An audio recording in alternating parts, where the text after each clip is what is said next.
Well, Lions fans, it was fun while it lasted, right? We went way, way farther than a lot of us thought, including myself. Am I upset? Not really. A couple of things I want to point out, about this game, and where we go going forward, man. So let's get all of this broke down.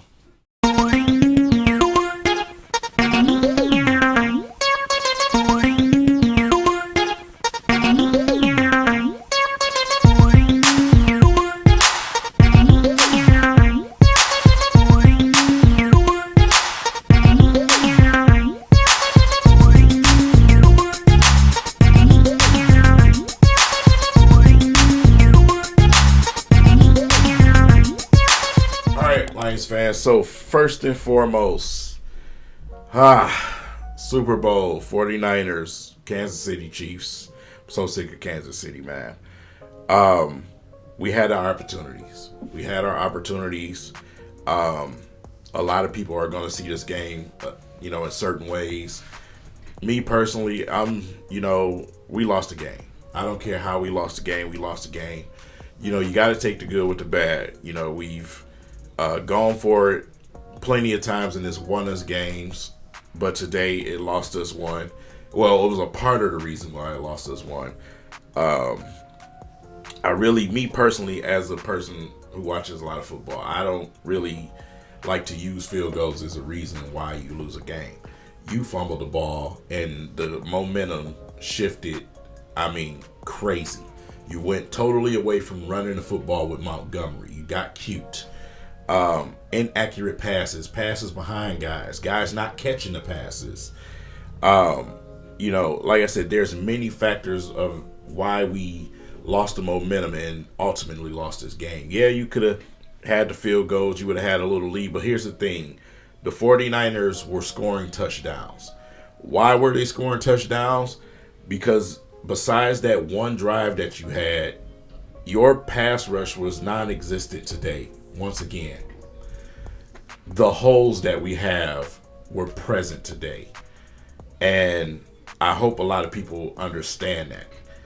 A guy, who we had an opportunity to bring to this team was on the other team. And he was hurting us. That's why you go and get those guys. The 49ers realize that they're a seasoned team. They're used to being here. This is our first time getting here. And also our roster, we're incomplete. I've been saying that video after video. We are incomplete. You had opportunities to add veterans to this roster that help you in these type of games. You can't expect to ride the waves of rookies all the way to the Super Bowl and compete for a Super Bowl, man. It's not going to work that way. When you get to this peak, to the championship level game, those veterans have to show up. They have to show up. You got nothing out of Hutch today. You got a couple of pressures here and there, but nothing out of Hutch, nothing out of Houston. These guys couldn't. Our linebacker unit are the slowest thing I ever seen in my life. We could not catch Purdy. How is Brock Purdy faster than your linebackers? Things came back to bite us. It came back to bite us. That we had an opportunity to shore up. Now, you did an excellent job bringing some rookies in here. But I always say, man, when it comes to making trades or free agency, I don't know what it is, man. We act like we just got it that way.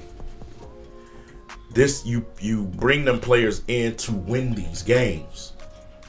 That's why you see guys like Chase. That's why you see guys earlier on some of those other rosters that's on that team. That's veterans that's been there before. That knows what to do in these situations. When we lost that momentum, I knew we were in trouble. When we fumbled that football, I knew we were in trouble. That's all it takes for a team that's used to being there. That's all it takes. So this offseason, you got some work to do. Also, you have some decisions to make. They're going to extend Jared Goff.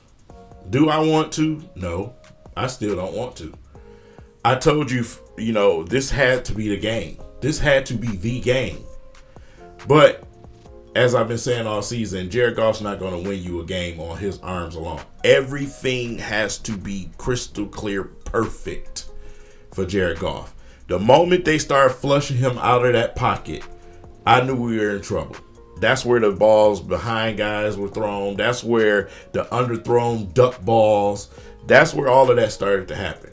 It's the same old thing, right? So, I mean, it's they got a lot of decisions to make. Obviously backup quarterback is going to be a situation where, we got some decisions to make, man, because you got Hendon Hooker. Obviously, Teddy Bridgewater is getting ready to retire. We got to see if Hendon Hooker is, close to the player that we think he is. Because if you have a different dimensional quarterback in this game, things look a lot different. You have a quarterback that's mobile, that can move, that can get you something, that can throw accurately on the run, powerful arm to throw it down the field, on the run, accurately. That's what you're looking for. That's what you need to do. That's what Purdy was today. Able to get out of the pocket, use his legs, be able to throw accurate passes when he's flush out of the pocket. Hell, some of the oldest quarterbacks in this league can do it better than ours can. So, it's going to be interesting, man. I know it got to hurt, for certain guys. Gibbs, man, he's a rookie. Hold your head up. We'll be back. We'll be back, man. But Reynolds crushed us. Those drop passes crushed us, man. That was crushing. That was definitely crushing. I'm just be honest about it. The ball's thrown behind Amon-Ra, like I said, it was a plethora of things that lost us this game in the second half. First half, accuracy, guys were getting open, catching the football, doing everything. But when a team like that has the veteran coaching and the veteran players, they're going to make adjustments. They came out swinging in the second half. Even though that first drive stalled, they still came out swinging.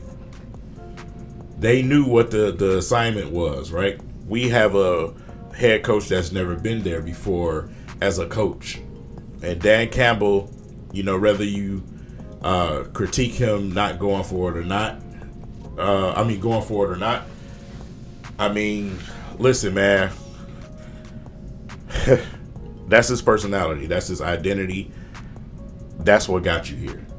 I don't need Lions fans starting to hold their nose up and get their head too high. Like, we expect, a certain... Listen, man. We did this before. We did this before. Where we started to go around and say Jim Caldwell wasn't good enough. And you see what happened after we flushed him out of here. Dan Campbell got you here.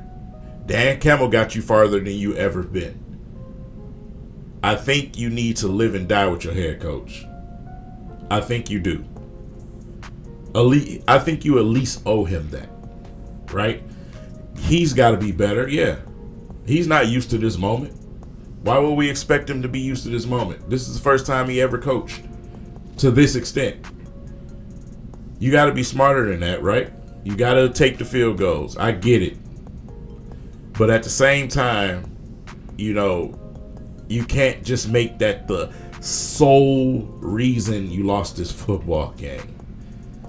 A lot of things happen in front of that is the reason why you lost this football game. That second half was just not good whatsoever. And you see, this is what I'm talking about, man.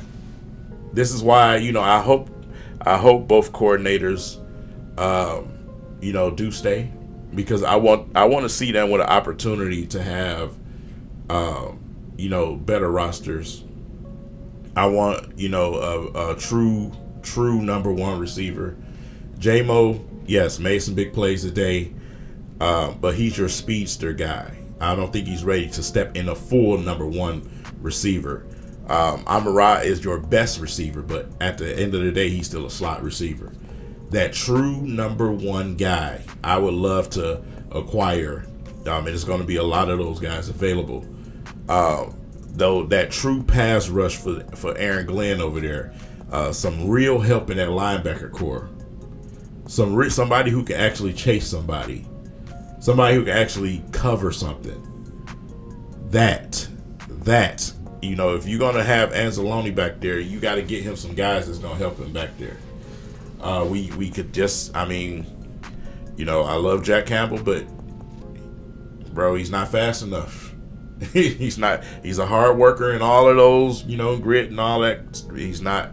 It's not fast enough, man. We need somebody who can get from sideline to sideline. Period. We need more help in the cornerback room, obviously. We still don't have a number one corner. Who's your number one corner? Bro, we was out there with Vildor and Sutton, who's a number two corner. Those are your corners. You got Brian Branch, who's a nickel. You don't have a number one corner. You don't. You have holes, man, that need to be filled. So, I don't know, man. I got to sit here and listen to media and this stupid radio station we got in the city, let alone read, some of these idiot tweets on Twitter. It's about to be a long week, a couple of weeks. It really is, man. But the Lions had their opportunities, man, and we just did not execute. At the end of the day, players got to execute, man, and we didn't execute when we needed to. We had some really good plays in the first half, but when crunch time came, we didn't execute enough. Man. And a lot of questionable play calling on the offensive side. I'll say that because some of them plays is like, bro, just run the goddamn ball. You know what I'm saying? You got Montgomery. Is just in the second half in general. You got Montgomery, who's been able to run. Instead of running cute plays, let's run Montgomery. Let's use what was working.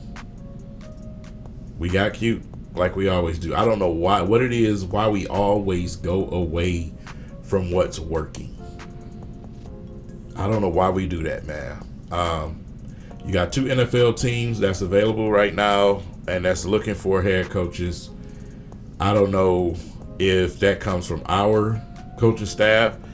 Obviously, you have a team in the Kansas City Chiefs who won, and also the 49ers.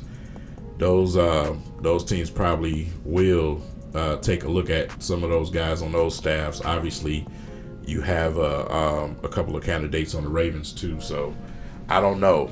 Ben Johnson was a strong candidate, but we'll see. We'll see if these two end up lasting, and if they do move on, who are you replacing with? We got a lot to talk about, man, this summer. But yeah, going into the draft next, it's time to start looking into that. As far as the Super Bowl, man, hey, I just want to see the team that beat me lose. Even though I can't stand Kansas City, I don't like neither. I'm not rooting for either, but I would like to see the 49ers get absolutely embarrassed, which I truly do believe that's what's going to happen. I think the strongest Super Bowl, the strongest team that could have been a problem, the Super Bowl got defeated today. So, yeah, that's just where I'm at, man. But we still will be talking Monday, even though it's not Victory Monday, man. We will be talking. We got a lot to talk about now. We got to start getting ready for next season. We have free agency. We have the draft. We have so many opportunities to prove this roster. So I'm going to need Brad Holmes to make some sound decisions and get the right guys in here. That's going to actually help. It's time to add those guys. There's no righter time than now to add those guys. This is where you start to use the money. This is where you get guys paid that need to be paid, but at the same time, you bring guys that need to be brung. So now the ball is back in Brad Holmes' court. It's back in Brad Holmes' court. So we'll see, but that's where I'm at. Like I said, I just hope you guys don't get too down Listen, you've never been here before. I know you wanted to get there to the Super Bowl, but we overachieved this season. We incredibly overachieved this season. I think next season is really the season where we become that team that's just a immovable object. Just you can't do anything. Um, but yeah, decisions first. All right. So y'all enjoy y'all night, man. Don't go jump off a bridge. Get some rest, man. It'll be okay. All right. So I'll catch you guys tomorrow, and we'll be talking. See you later.